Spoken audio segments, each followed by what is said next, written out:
நந்தி விருஷபம்னு ரெண்டு உண்டு.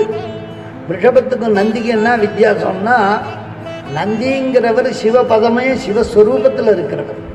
அதிகார நந்தின்னா சிவனை போலவே மனித உடம்புல ஜடாமகுடம், இந்த கங்கை எல்லாமே இருக்கும், சந்திரபிறை, 3 கண்ணு, மான், மழு எல்லாம் இருக்கும் அதிகார நந்திக்கு. அவர் தான் பிரமத கணம். அப்பேற்பட்ட அதிகார நந்திங்கிறவர் சுவாமி முகமாகவே இருப்பார். அப்படி இல்லைன்னா ரிஷப முகமும் தேவதா உருவமும் இருக்கும், மனித உடம்பும் இருக்கும். ரிஷபம்னா முற்றிலும் எருது, காளை வடிவத்தில் எருது வடிவத்திலே இருக்கக்கூடியவர். அவர் தான் ரிஷபம். ரிஷோ ரிஷா கிருதி ஸ்திரேக்ஷோ ருத்ரைக கதமானசா சாட்சாத் தர்மஸ்வரூபஸ்ச சுத்த ஸ்படிக நிர்மலா. ரிஷபத்யான்